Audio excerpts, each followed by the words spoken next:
नमस्कार। आज मानव विकास की कक्षा में हम पढ़ेंगे शारीरिक विकास यानी कि फिजिकल डेवलपमेंट के ही भाग को आगे बढ़ाते हुए यानी कि तीसरा भाग। शारीरिक विकास मानव विकास के जीवन में, किसी भी बालक के जीवन में अत्यंत महत्वपूर्ण विकास है और ये आधार है, बाकी दूसरे जितने भी विकास हैं इसके ऊपर केंद्रित रहते हैं। हमने जाना था कि शारीरिक विकास के कुछ नियम होते हैं, एक निश्चित विकास चक्र होता है, यानी कि it is called the principle of definite development cycle, यानी कि एक विकास के चक्र में से गुजरते हुए बच्चा या मानव विकास को प्राप्त करता है। फिर एक निश्चित दिशा में ये विकास होता है और इसकी जो रिदम होती है, जो विकास की गति होती है वो थोड़ी सी लयात्मक होती है, यानी रिदमैटिक होती है, एक लय से बढ़ता है। लेकिन साथ ही साथ कुछ ग्रोथ स्पर्ट्स भी होते हैं, यानी कि अचानक लंबाई में वृद्धि होनी, विकास की गति तीव्र होना। लेकिन साथ ही साथ एक होता है वैयक्तिक भिन्नता। इससे तात्पर्य ये है कि हर बालक का विकास दूसरे बालक के विकास से भिन्न हो सकता है और होता है। एक प्रिंसिपल ऑफ इंडिविजुअलिटी होता है, यानी कि उसमें कोई विशेषता होती है जो कि व्यक्तिगत विशेषता होती है। अगर 5 साल के 5 बालकों को आप देखेंगे तो उसमें अलग अलग स्किल्स, गतिविधियाँ, कार्य करने की क्षमताएं, किसी भी कौशल को दर्शाने की क्षमताएं विभिन्न मनोवैज्ञानिक टेस्टों से अगर किया जाए तो हमें ज्ञात होगा कि वो अलग अलग स्टेज पे रहते हैं, अलग अलग स्तर हासिल करते हैं, अलग रैंक हासिल करते हैं। उनका इमोशनल कोशेंट यानी कि जैसे आईक्यू होता है ना, कह सकते हैं कि संवेदनाओं को प्रकट करने का जो स्तर है, एक रैंकिंग है, वो भी भिन्न होती है। तो एक इंडिविजुअलिटी होती है, एक व्यक्तिगत विशेषता होती है उनके शारीरिक विकास में भी। और इसके अतिरिक्त एक आपस का सह संबंध का नियम होता है जिसे कहते हैं प्रिंसिपल ऑफ कोरिलेशन। ये क्या होता है कि विकास, शारीरिक विकास अकेला नहीं है, बल्कि और जो बाहरी और आंतरिक अंगों का विकास हो रहा है उसी के साथ विकास के दूसरे क्षेत्र भी विकसित हो रहे हैं। और ये दूसरे क्षेत्र कौन से हैं? मानसिक विकास, बौद्धिक विकास, संज्ञानात्मक विकास, सामाजिक विकास, भाषा विकास। तो जैसे जैसे शारीरिक विकास बालक का हो रहा है वैसे वैसे ये भी आगे बढ़ रहे हैं, विकसित हो रहे हैं। आज शारीरिक विकास के इसी क्रम को आगे बढ़ाते हुए हमने 2 प्रमुख बिंदु पिछली कक्षा में चर्चा कर लिए थे, शारीरिक भार और लंबाई। आगे बढ़ते हैं इसी क्रम को बढ़ाते हुए और बात करते हैं शारीरिक अनुपात। शारीरिक अनुपात से तात्पर्य है बॉडी प्रोपोर्शन। बॉडी प्रोपोर्शन यानी कि हमारे शरीर के विभिन्न अंगों के बीच में क्या अनुपात है, क्या संतुलन है, किस प्रकार से।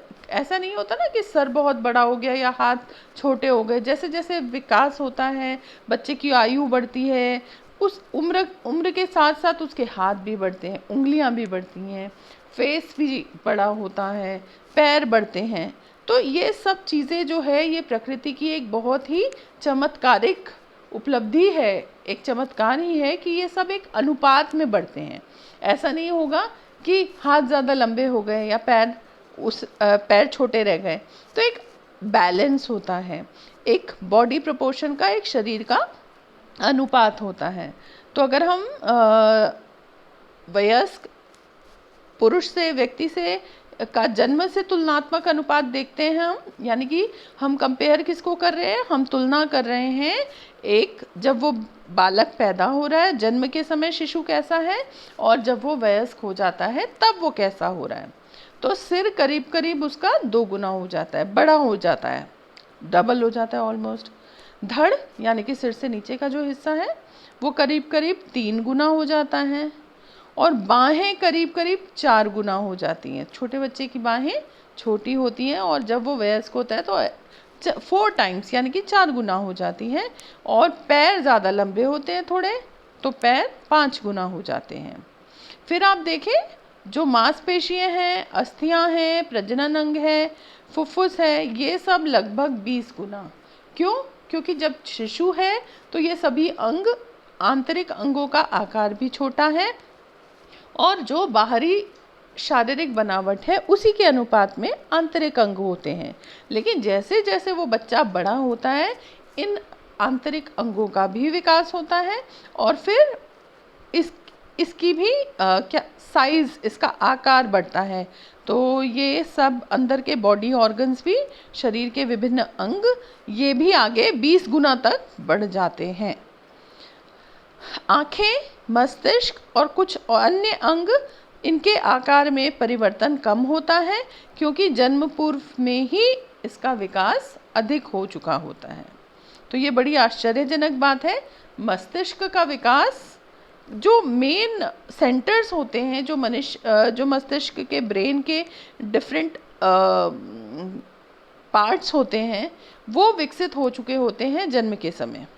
लेकिन बाद में विकास होता है, लेकिन उसकी गति इतनी नहीं होती कि जितना हम आगे देख रहे हैं कि 4 गुना, 5 गुना, 20 गुना हो रहा है, उतनी गति नहीं होती।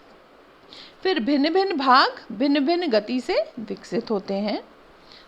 जैसे हमने देखा, कंपैरिजन इसलिए नहीं कर सकते, सिर 2 गुना बढ़ रहा है तो वहीं मांसपेशियां 20 गुना बढ़ रही हैं। तो दोनों में अंतर है। जिस अंग का जो महत्व है उसी के हिसाब से, और जो कार्य संपन्न करता है उसी के हिसाब से उसके विकास की दर, उसके विकास की गति निर्धारित होती है।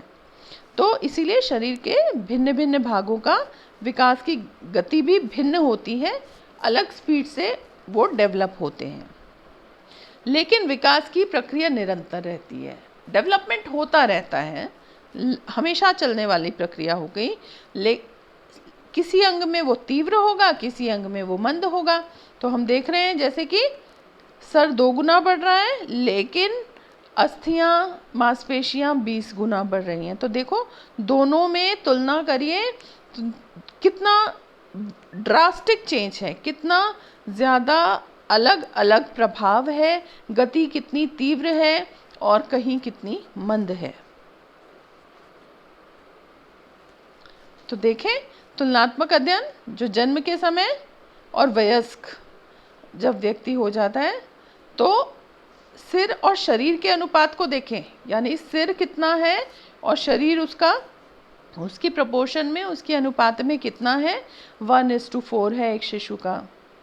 अर्थात सिर के 4 भाग, सिर को का 4 गुना उसका धड़ का हिस्सा आ जाएगा, बाकी के शरीर का हिस्सा आ जाएगा।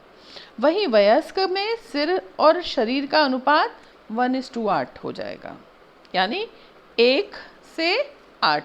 जहाँ 1 हिस्सा सिर का है तो 8 हिस्सा अनुपात उसके धड़ का हो रहा है। सिर जो है वो शरीर के क्षेत्रफल का 21% होता है जन्म के समय और 8% होता है वयस्क होने पे।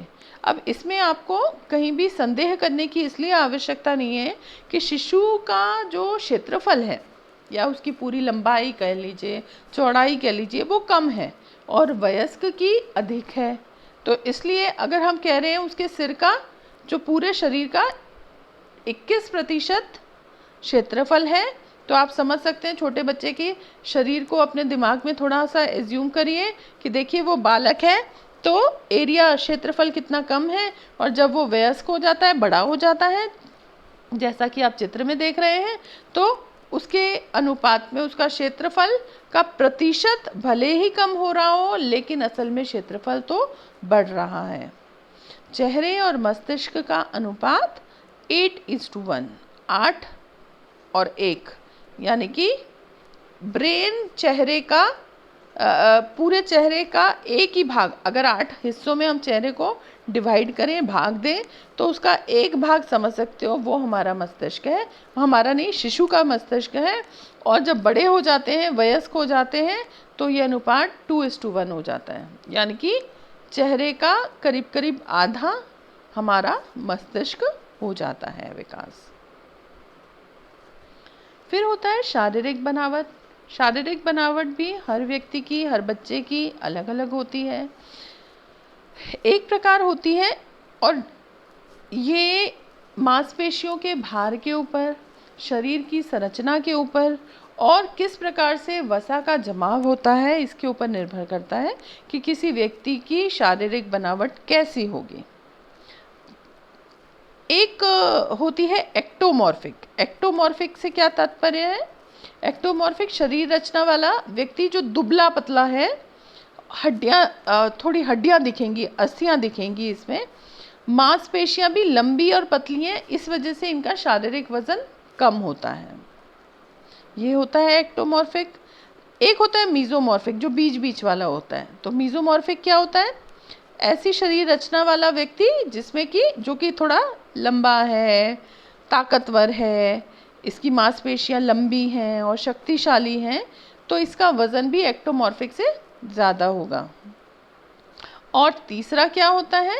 एंडोमॉर्फिक। एंडोमॉर्फिक यानी कि वो व्यक्ति जो थोड़ा सा फैटी हो, फैट का डिपोजिशन यानी कि वसा का जमाव ज़्यादा होता है, तो थोड़े मोटे दिखते हैं, मांसपेशियों की तुलना में वसा की मात्रा इनके शरीर में ज़्यादा होती हैं, तो वो एंडोमॉर्फिक होता है।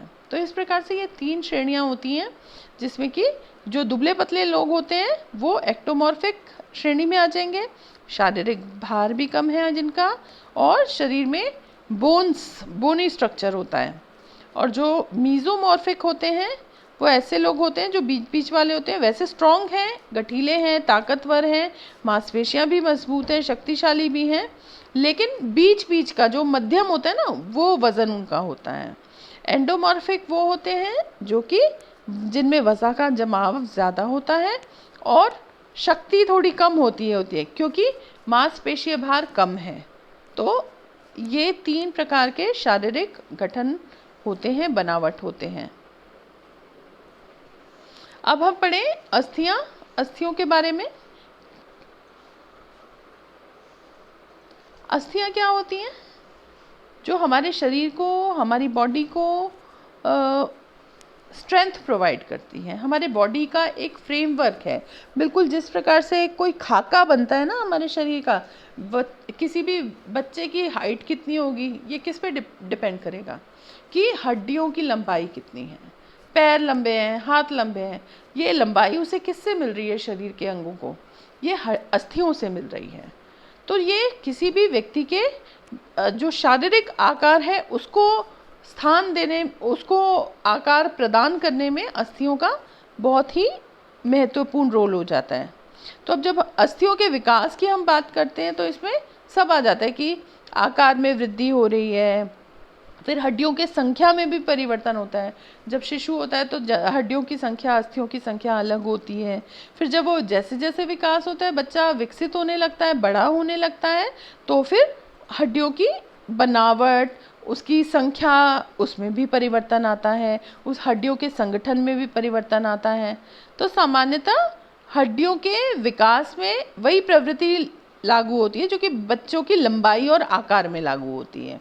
तो बच्चे, जो शिशु है, जन्म से पहले जो पहला वर्ष होता है जन्म का, उसमें हड्डियों का भी विकास तीव्र गति से होता है, तेज़ स्पीड से फास्ट ग्रोथ होती है अस्थियों की। और फिर जब दूसरा साल होता है तब ये थोड़ी सी स्पीड मंद पड़ जाती है, कम हो जाती है, और ये जो मंद कम पड़ने वाली ये आगे चलती रहती है और बाद में वयस्क के बाद एक बार फिर से हड्डियों का विकास तीव्र गति से होता है। तो आप देखें कि जो संगठन है अस्थियों का और अस्थियों की संख्या है उसमें भी परिवर्तन आता है उम्र के साथ, विकास के साथ। ये शारीरिक विकास का हिस्सा है। और शिशु के अस्थियों की संख्या जहाँ 300 होती है वहीं वयस्क की 206। ये महत्वपूर्ण प्रश्न है, पूछा भी जाता है प्रतियोगी परीक्षाओं में कि एक वयस्क व्यक्ति के शरीर में कितनी अस्थियाँ होती हैं? 206। फिर अस्थियों का विकास सिरों पर होता है। सिरे क्या होते हैं? जो उसके एक्सट्रीमिटीज़ हैं, यानी कि हड्डी का ऊपर का हिस्सा और नीचे का हिस्सा। तो ये जो ऊपरी और निचला स्तर होता है इसी को सिरा कहते हैं, या इसे कहते हैं, अंग्रेजी में इसका नाम है एपिफिजिस। तो ये बढ़ता है, ये सिरे बढ़ते हैं, इस वजह से अस्थियों की लेंथ, इसकी लंबाई बढ़ती है। अस्थियों के सिरे को एपिफाइसिस पर कार्टिलेज की परत मुख्यतः अस्थि भाग डायफिसिस से उसे अलग रखती है। एक कार्टिलेज क्या होता है? बोनी टाइप स्ट्रक्चर है, एक अस्थि जैसी ही संरचना है, लेकिन अस्थि जितनी सुदृढ़ नहीं है। ये कार्टिलेज अस्थि, इसके हड्डियों के, अस्थियों के सिरों के ऊपर होता है, लगा होता है। और कह सकते हैं कि इस कार्टिलेज और अस्थि के सिरे के ऊपर जो अस्थि क्या होती है? हाँ, बोन सबसे हार्ड पार्ट होती है हमारे शरीर का, अस्थि किसी भी व्यक्ति का, तो उसके साथ ही कार्टिलेज लगा होता है, ये मूवमेंट प्रदान करने के लिए। वरना क्या होगा? फ्रिक्शन होता रहता है। फ्रिक्शन क्या होता है? हमारे जितने भी जोड़ हैं, अगर उसमें ये कार्टिलेज नहीं होंगे और कार्टिलेज के बीच में कोई फ्लूइड होता है, जो फ्लूइड से तात्पर्य है तरल पदार्थ होता है, बिल्कुल वैसे ही समझिए कि कोई मशीन चल रही है, तो मशीन के हिस्सों में अगर ऑयलिंग नहीं होगी, ग्रीसिंग नहीं होगी, कुछ लिक्विड, कुछ तरल नहीं बहेगा, तो उससे क्या होगा? मशीन के जो हार्ड पार्ट्स हैं एक दूसरे से टकराएंगे, तो घर्षण पैदा करेंगे, इसी को फ्रिक्शन कहते हैं। तो इसीलिए अस्थि में ये जो सिरों की तरफ में कार्टिलेज होता है, ये प्रोटेक्शन, सुरक्षा प्रदान करता है इसको, और साथ ही साथ तरल पदार्थ होता है इसके बीच में, जो कि जॉइंट्स की मूवमेंट को, अस्थियों के क्या कहें, चलने फिरने, ऊपर नीचे जितनी भी मूवमेंट्स हो रहे हैं उसको ठीक से बनाए रखता है। तो कार्टिलेज उपास्थि ही शनैः शनैः ठोस होकर अस्थि में परिवर्तित होता है। तो ये जो कार्टिलेज जो इसके सिरे पे बना हुआ है अस्थि के सिरों के ऊपर, वो पहले सॉफ्ट टिश्यू होता है थोड़ा सा, फिर वो हार्ड होने लगता है, और उसके बाद वो अस्थि का रूप ले लेता है। इस तरीके से बच्चे की लंबाई बढ़ती है। तो एपिफिसिस और डायफिसिस के मिलने पर अस्थि की वृद्धि रुक जाती है, और यह प्रक्रिया वयस्संधि पर सेक्स हार्मोन के प्रभाव से होती है। बच्चों की हाइट कब तक बढ़ती है? जनरली जो किशोरावस्था में वो एकदम से हाइट लेते हैं, और जैसे ही वयस्कावस्था में की तरफ अग्रसर होने लगते हैं, तब तक जितनी हाइट ले ली सामान्य तौर पे वही उनकी वयस्क अवस्था में हाइट बनी रहती है। उसके बाद लंबे होने की संभावना बहुत ही कम हो जाती है, ऑलमोस्ट शून्य हो जाती है। तो अस्थियां इस प्रकार से इसकी ग्रोथ होती है। फिर एक चीज़ होती है ऑसिफिकेशन। ऑसिफिकेशन से क्या तात्पर्य है? अस्थियां जो कठोर होती है ना, अस्थियों में हमने पिछली कक्षा में भी जो पोषण विज्ञान था उसमें आपने पढ़ा था, कैल्शियम फॉस्फोरस होता है, ये दोनों खनिज होते हैं जो कि हमारे शरीर का अभिन्न हिस्सा है, और ये खनिज हमारे शरीर में अस्थियों के सुगम स्वास्थ्य के लिए, अस्थियों की सुदृढ़ता को बनाए रखने के लिए ज़रूरी होते हैं। तो ये जो प्रोसेस है, ये जो प्रक्रिया है अस्थियों का कठोर होना, जिसमें कैल्शियम और फास्फोरस मिलके कैल्शियम फॉस्फेट बना रहे हैं, इसी को ऑसिफिकेशन कहते हैं। अर्थात अस्थियों के कोशिकाओं का बनना और उसका ठोस होना, कठोर होना। तो पहले वर्ष से वयस्संधि तक ये जो अस्थि की कोशिकाएं हैं वो बनती रहती हैं, डेवलप होती रहती हैं। फिर वो पूर्ण होने पर अस्थि का जो परिपक्व आकार है वो आ जाता है, और भिन्न भिन्न अंगों की ऑसिफिकेशन की गति भिन्न भिन्न होती है। हड्डियों की, अलग अलग शरीर के अंगों की जो अस्थियों के कठोर होने की, कोशिकाओं के बनने की और उसको सुदृढ़ता प्रदान करने की गति भी अलग अलग होती है। शिशु की खोपड़ी की अस्थि 18 माह से 24 माह तक की होती है, उसकी डेवलप होती रहती है, विकसित होती रहती है निरंतर। आपने देखा होगा जो शिशु जो जन्म होता है वो शिशु बहुत उसका सिर सॉफ्ट होता है, हड्डियाँ थोड़ी सी सॉफ्ट होती हैं, एडजस्ट हो जाती हैं, तो बहुत संभाल के आप रखना पड़ता है, उसकी गर्दन, सिर अब बहुत बच्चे की संभाल के रखनी पड़ती है। तो वो धीरे धीरे बाद में, और जब मानव एक बड़ा हो जाता है तो वो वही शिशु जब बड़ा हो जाता है तो स्कल उसका स्ट्रॉन्ग हो जाता है, अस्थि कठोर हो जाती है। तो 18 से 24 माह में वो अस्थि अपना जो ठोस शेप लेने लगती है, और हाथ पैरों की जो अस्थि है वो वयस्संधि तक कठोर होने लगती है, ऑसिफिकेशन की जो प्रक्रिया है उस पर दो चीज़ें प्रभाव डालती हैं, हार्मोन भी और पोषण भी। तो सेक्स हार्मोन्स के रिलीज होने तक, सेक्स हार्मोन्स यानी कि प्रजनन अवस्था के जो हार्मोन्स हैं, अंतःस्रावी ग्रंथियां हैं, जिसकी वजह से शरीर में प्रजनन संबंधी बदलाव आते हैं। तो वो जब स्रावित होते हैं तब हाइट पे या लंबाई में, अस्थियों के बड़े होने में, कठोरता होने में, इस प्रक्रिया पे थोड़ा सा विराम लग जाता है। तो उसके बाद ये ग्रोथ उतनी नहीं होती। इसीलिए बच्चे के लिए बाल्यावस्था में, किशोरावस्था में पोषण का बहुत ज़्यादा महत्वपूर्ण भूमिका होती है।